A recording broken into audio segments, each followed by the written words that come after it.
Have you ever felt like you were playing a role, one you didn't choose, like your life was following a script, like your reactions, your fears, your desires weren't fully yours?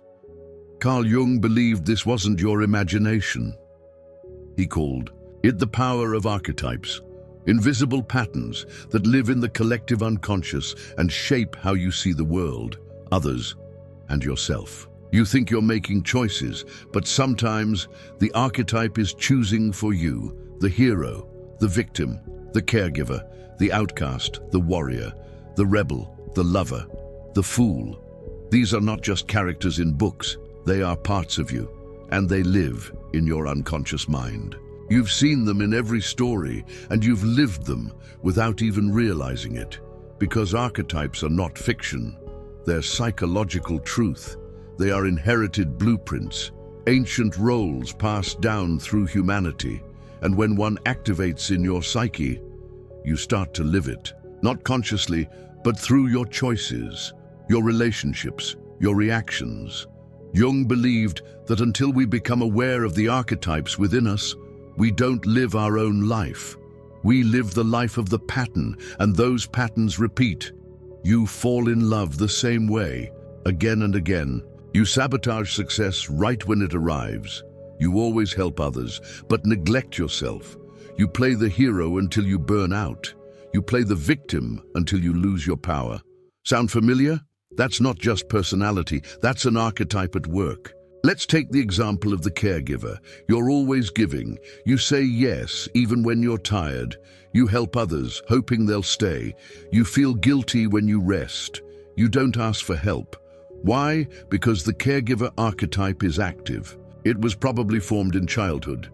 Maybe you learned that love meant taking care of others. Maybe being good meant not having needs. Now, as an adult, you wear that role and call it kindness.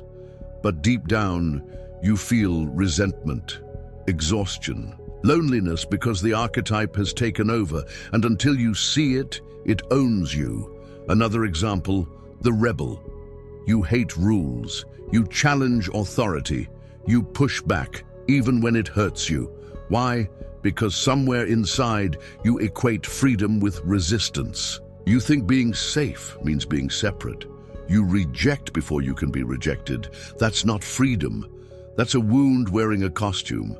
And the only way to break the cycle is to name it. Because when you name the archetype, you create space. Space to choose, space to breathe, space to become more than the role. Jung didn't say archetypes were bad. He said they were necessary. They help us navigate life, connect with others, find meaning. But if we're not conscious, we mistake the map for the destination. We forget we are the one behind the role. You are not the archetype. You are the awareness behind it, and that awareness is your freedom. So how do you work with archetypes? First, notice the roles you play. What patterns repeat in your relationships? What role do you take in groups? What story do you tell yourself about who you are? Second, identify the root. Where did you learn this role? Who modeled it for you? What did it help you survive? Third, feel what's underneath. The archetype is not random. It was formed to protect you. It carries pain and wisdom. Let yourself feel the fear, the grief, the need it's hiding. Then thank it. The archetype served you. It kept you safe. It gave you identity. But now you're ready for something deeper. You're ready to integrate, to take the gifts of the role without being trapped in it. The caregiver can learn to receive. The hero can learn to rest. The rebel can learn to trust. The lover can learn to love themselves. The outcast can learn to belong. That's the work, not to destroy the role, but to expand beyond it, to stop living a script and start writing your own. Because the most dangerous archetype is the one you don't know is running your life. But once you see it, you are no longer its puppet. You are its master. And in that moment, your life becomes yours again. This is not just psychology. It's liberation, the path from pattern to presence, from survival to sovereignty. Jung didn't want you to fear the archetypes. He wanted you to awaken through them, because behind every archetype is a soul, and that soul is you. Let's go deeper. Why do archetypes matter? Because every choice you make, from who you love to what you fear to how you fail, is shaped by a deeper narrative. And that narrative didn't begin with you. It began with your ancestors, with myths, with humanity itself. Archetypes are the skeletons of our inner world. They give structure to the chaos of emotion, but when you mistake the role for your identity, you become trapped. That's why many people feel stuck in life. They say, "I don't know who I am," but what they mean is, "I've outgrown the role I've always played, and I don't know who I am without it." Let's look at more archetypes. The hero. This one is glorified. You push through. You never quit. You win.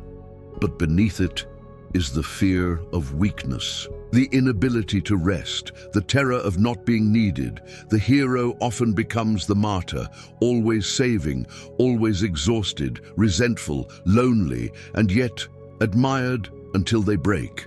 The trickster, witty, charming, irreverent, you break rules, bend expectations. But behind the humor is pain, shame, a fear of being serious, because seriousness leads to vulnerability.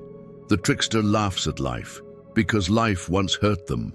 The lover, romantic, devoted, sensitive. But when the lover forgets themselves, they merge. They disappear in the other. They mistake intensity for intimacy, and when the story ends, they lose themselves too. These are not flaws. They are unconscious strategies, ways we learn to survive, wrapped in symbolic roles. But you were not born to live only one role. You are the artist, you are the healer, you are the seeker, you are the teacher, you are the student. You are all of it, at different times, in different seasons.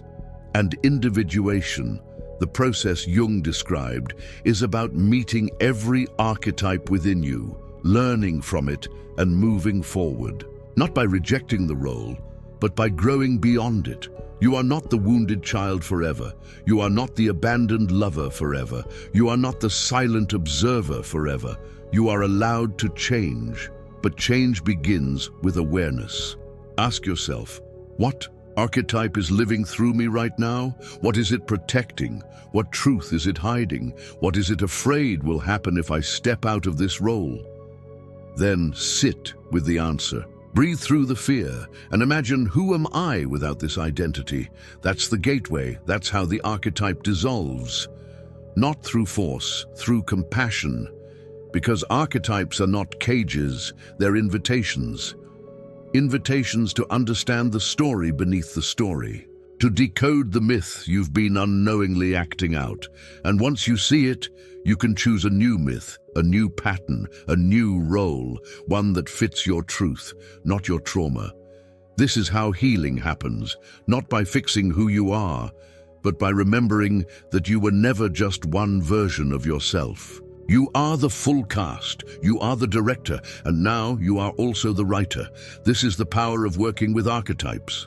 It is the power to take back your life and finally say, "This is my story, and I will live it awake."